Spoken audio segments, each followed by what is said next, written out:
వీళ్ళ దేవుని వాక్యం చదువుకుందాము. మత్తయి సువార్త 3వ అధ్యాయం. మత్తయి సువార్త 3వ అధ్యాయం.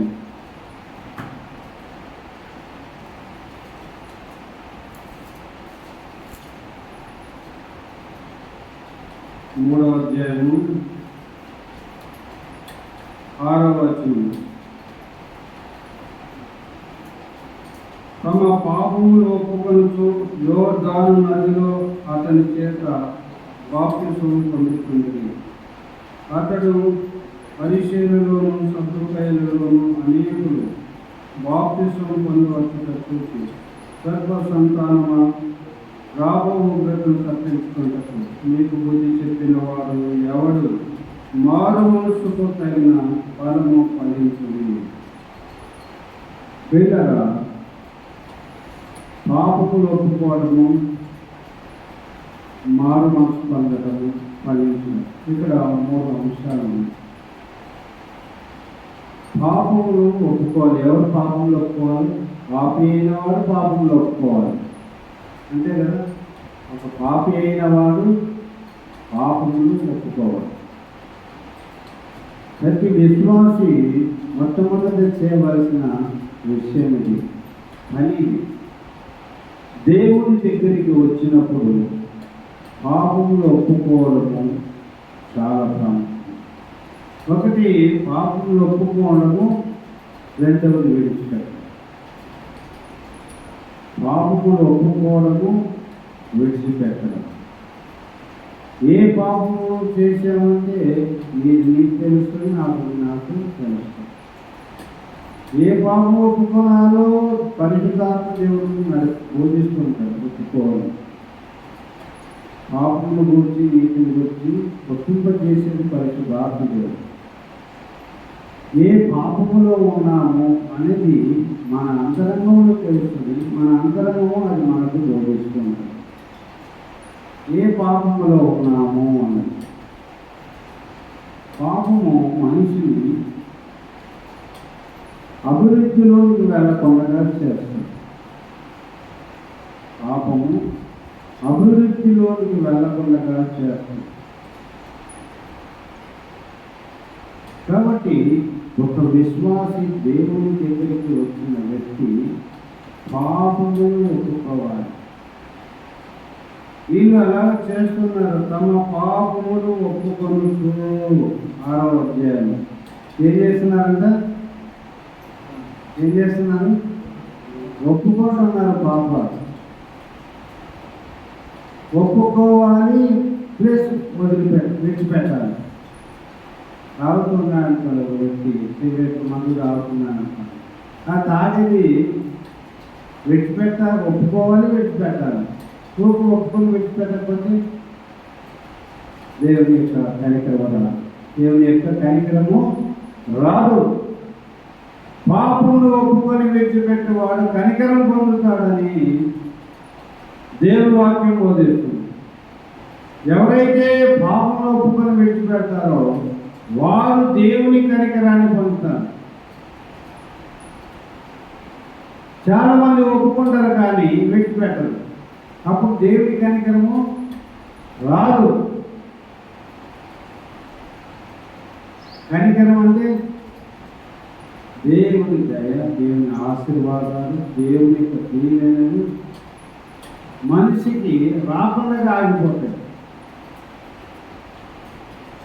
అందుకని ఒక విశ్వాసి దేవుని దగ్గరికి వచ్చిన వ్యక్తి పాపము ఒప్పుకోవాలి, విడిచిపెట్టాలి. ఈ దినాల్లో పాపము ఒప్పుకోవడం లేదు, విడిచిపెట్టడం లేదు. ఒప్పుకొని విడిచిపెట్టడం లేదా, ఒప్పుకొని విడిచిపెట్టుకోవడం లేదా? ఏం చేస్తుంది? ఒప్పుకొని విడిచిపెట్టాలి. ఏముంటాయి? ఒప్పుకోవాలి, విడిచిపెట్టాలి. ఒప్పుకోకుండా విడిచిపెట్టకుండా ఉన్నామనుకోండి, మనకు రక్షణ వస్తుందా? పాప క్షమాపణ వస్తుందా? పరలోకం వస్తుందా? రాకడ సమయంలో ఉన్నాం, ప్రభు రాకడ సమయంలో ఉన్నాం. మనము ప్రభుని చేరుకోగలుగుతామా? ప్రభువుని చేరుకోగలుగుతాము అసలు? ప్రభువుని చేరుకోవాలంటే మాత్రము పాపం ఒప్పుకోవాలి, విడిచిపెట్టాలి, అంటే వేరే మార్గమే లేదు. ఉందా? వేరే మార్గం ఉందా? ఏమైనా అడ్డదారులు అడ్డదారులు ఏమైనా ఉందా? ఉన్నాయి అడ్డదారులు. అడ్డదారులు లేవు. ఒకటే ఒక మార్గము. ఏమన్నాడు దేవుడు? నేనే మార్గము, నేనే సత్యము, నేనే జీవమును, నా ద్వారా తప్ప ఎవడన్నా పర్వతం చేరలేడయా అన్నాడా లేదా? అన్నాడా లేదా? కాబట్టి ఆయన మార్గం ఏంటి? పాపములు ఒప్పుకొని విడిచిపెట్టడం మొట్టమొదటి మార్గం. మొట్టమొదటిగా విశ్వాసమైన వాడు పాపములు ఒప్పుకొని విడిచిపెట్టాలి. ఇక్కడ ఒప్పుకుంటున్నారు. ఆయన బాప్తిస్మం ఇచ్చి యోహాను దగ్గర వార్తలు వినిపిస్తూ ఉంటే యోర్దాను దగ్గరికి అందరూ వచ్చి పాపంలో ఒప్పుకుంటున్నారు.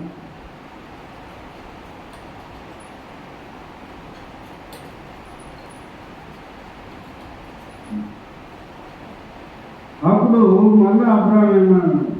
యోహాను గారు ఏమంటున్నారంటే 3వ అధ్యాయము 1వ వచనం ఉంటుందండి. చదవండి ఒక మాట. 3:1 గట్టి చదవండి.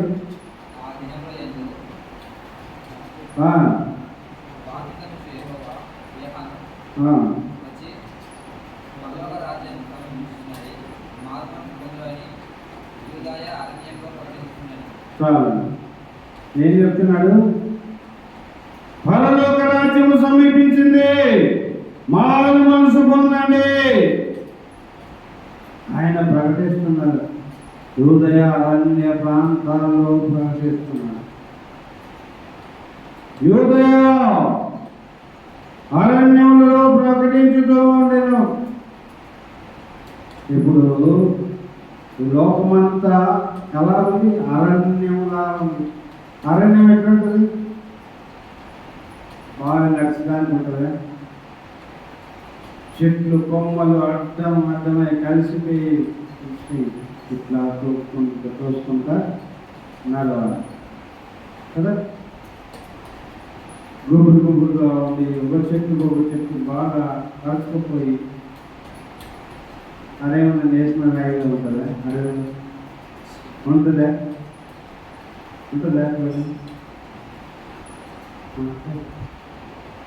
మాట్లాడుకోలేదు. ఉంటుందా? ఎంత అరణ్యం ఉంటుందో అసలు భయంకరం ఉంటుంది. రకరకాల చెట్ల చేత అందుకోలేదు. ఈ దినాల్లో మనుషులు ఈ లోకం అరణ్యములాగా ఉంది. పాపము చేత అంటుకట్టబడి ఇరుక్కొని పోయినారు. అరణ్యములైతే చెట్లు ఒక చెట్టు కలిసిపోయి దాని తెన్ను లేకుండా ఎలాగా అతుక్కొని పోయి ఉంటాయో, నడవడానికి కూడా వీలు కానంత అరణ్యంగా ఉంటుందో అలాగా మనుషులు పాపము చేత అతుక్కొని పోయి ఉన్నారు. విడుదల లేకుండా ఉన్నారు.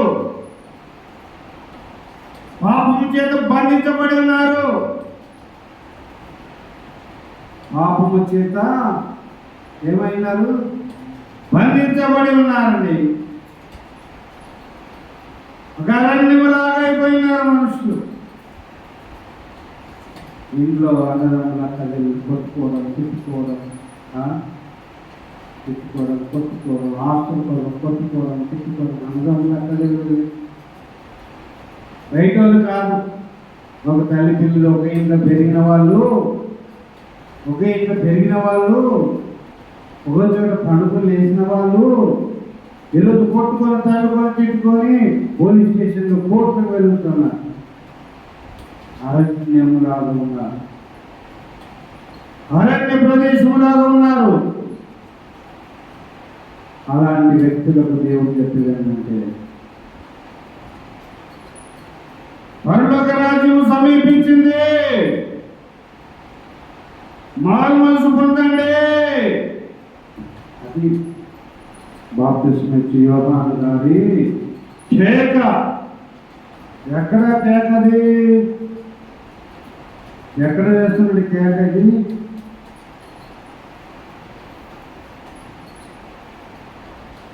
పరలోక రాజ్యం సమీపించింది, మానవ మనసు పొందుదని యూదయారణ్యములో. ఎక్కడ కేక వేస్తున్నాడు? యూదయ అరణ్యములో. ఈ మనుషులు అరణ్యములాగా అయిపోయినారు, అడవుల్లాగా అయిపోయినారు, పాపము చేత బంధించబడి ఉన్నారు. వీళ్ళ లోకము పక్కన పెడితే మనము పాపంలో బంధించబడ్డామా, విడిపించబడ్డామా? చాలా ప్రాముఖ్యమైనదమ్మా. ఎందుకంటే ప్రభు రాకడ సమీపించిన చక్కగా పాట పాడారని, మంచి పాట. మన పరిస్థితి ఏమిటి? నీ పరిస్థితి ఏమిటి? మారు మనసు పొందావా? రక్షణ పొందావా? పాపంలో పూరి విడిచిపెట్టావా? విడిచిపెట్టి ఏం చేయాలి? ఏం చేయాలండి? చూడండి ఏం చేయాలంటే 8వ వచనం, మారు మనసుకు తగిన ఫలములు ఫలించుడే. ఏంటంట? ఏం ఫలించాలంట? మారు మనసుకు తగిన ఫలాలు. ఏ ఫలాలు? మారు మనసుకు తగిన ఫలాలు ఫలించాలి. మారు మనసుకు తగిన ఫలాలు ఫలించాలి. ఏమి ఫలించాలి? మొట్టమొదటిగా ఒక వ్యక్తి మారు మనసు పొందిన వ్యక్తి అనేక మంది ఆత్మలు తీసుకొని రావాలి. అది ఫలం. దేవుని కొరకు ఫలించాలి. ఎవరి కొరకు? ఎవరి కొరకు? దేవుని కొరకు ఫలించాలి. దేవుడు నిన్ను నన్ను రక్షించుకుంది ఎవరు? దేని కొరకు? దేవుడు నిన్ను నన్ను రక్తం పెట్టుకున్నాడు. అర్థమవుతుందా? రక్తం పెట్టి ప్రాణం పెట్టుకున్నాడు. అర్థమవుతుందా? ఏం పెట్టుకున్నాడు? ప్రాణం పెట్టి రక్తం కార్చుకున్నాడు.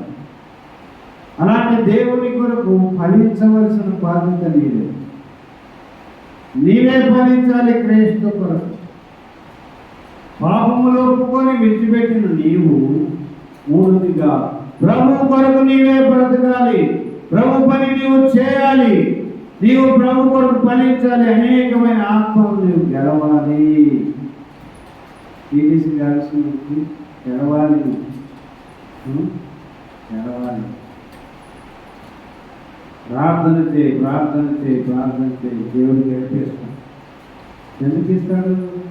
ఆయన వాళ్ళతో ప్రాణం పెట్టాడు కాబట్టి. నువ్వు పని చేస్తేనే అక్కడ గెలుపు వస్తుంది. నీవు కష్టపడితేనే అక్కడ గెలుపు వస్తుంది. నీ కాలేజీలో నీకు గెలుపు వస్తుంది. నువ్వు ఉండే హాస్టల్లో నీకు గెలుపు వస్తుంది. నీ పాపంలో ఒకటి నీవు పాపంలో ఒప్పుకొని విడిచిపెట్టావు. ఒప్పుకున్నావు, విడిచిపెట్టినావు. నీవు ఇప్పుడు ఫలించవలసి ఉంది.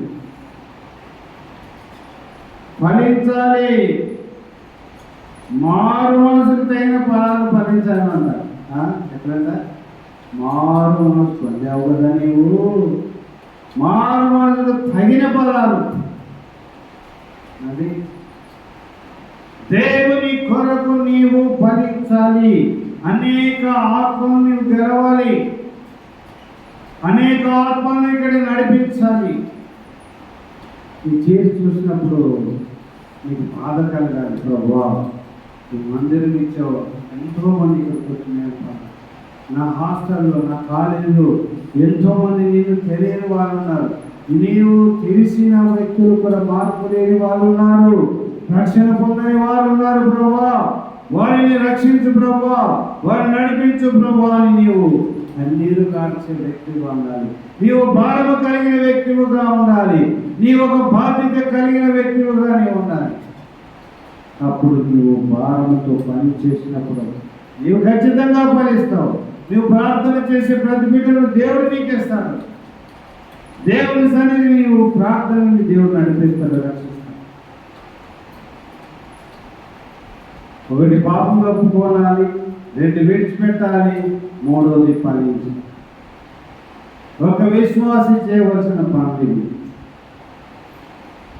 అప్పుడు ఆటోమేటిక్గా నీకు దీవెనలు వస్తాయి. ఆటోమేటిక్గా దీవెనలు, సమృద్ధి అయిన దీవెనలు, ఆశీర్వాదాలు వస్తాయి.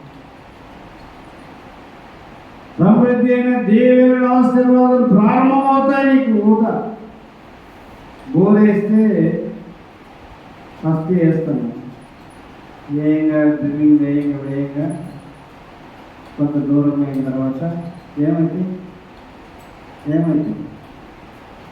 నీళ్ళు తగ్గినామనుకోండి, ఏమైతే చెప్పండి, పైకి వచ్చేస్తుంది నీళ్ళు. నీవు కూడా పాపంలో ఒప్పుకొని విడిచిపెట్టినప్పుడు దేవుని దగ్గర కనెక్ట్ అవుతావు, నీ నుండి బాధలు వస్తాయి. నీవు పాపంలో ఒప్పుకొని విడిచిపెట్టినప్పుడు దేవుడితో కనెక్ట్ అయిపోతావు, నువ్వు ఫలిస్తావు. అది నువ్వు ఫలిస్తావు, ఫలించే వ్యక్తిగా మారిపోతావు. ఫలిస్తావు నీ బాగా. కాబట్టి 3 విషయాల్లో నేను ఎప్పుడు మళ్ళా చెబుతాను. ఎందుకంటే నా ఆశ అంతా ఏమంటే, మీరు ఇక్కడ నుండి మార్పు పొందిపోతే సాధిస్తాయి. మీకు బైబిల్ జ్ఞానం ఎక్కువ నేను చెప్పడం, ఇది ఒక్కటైతే మీకు అన్ని ఆశీర్వాదాలు వస్తాయి, అంత జ్ఞానం వస్తుంది. ఈ ఒక్కటి విషయంలో మీరు శ్రద్ధ కలిగి దేవుల్లో ఉన్నారు. పాపం ఒప్పుకున్నాం, రెండు విడిచిపెట్టాం, మొదటి పని. ఈ 3 మీరు చేయగలిగితే, మీరు కలిగి ఉంటే మీ జీవితాలు ఆశీర్వాదకరంగా ఉంటారు. ఇది లేకుండా మీకు దీవెనలు రావు.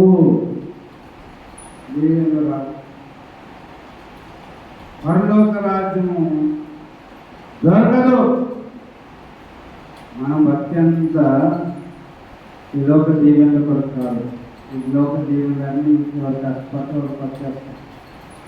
పరలోక దీవెన మాత్రం రాదు, అది దేవుడే వాడు. ఎవరికేస్తాడు?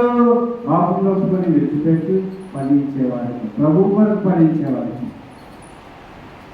పాపంలో ఒప్పుకోవాలి, విడిచిపెట్టాలి. మూడోది ఫలించే వారికి పరలోకం, ఫలించే వారికి పరలోకం. ప్రార్థన చేసుకున్నాం, దయచేసి మోకరించండి, ప్రార్థన చేయండి. వీళ్ళ ప్రార్థన చేయండి. ఇంకా ఏదైనా పాపములు ఉన్నారా, మానసు పొందలేదా, ఏదైనా పాపములు ఉన్నారా ఒకసారి పరీక్షించుకోండి, పరిశీలన చేసుకోండి. ప్రభా, నా పాపములు నేను ఒప్పుకుంటున్నాను. ప్రభా, నీ ఒక్కొక్క పాపం ఒప్పుకోండి, నువ్వు తెలిసి ఒప్పుకోండి. నీ పాపం ఒప్పుకుంటే నీకు మేలు కలుగుతుంది, నీకు దేవుడు కలుగుతుంది.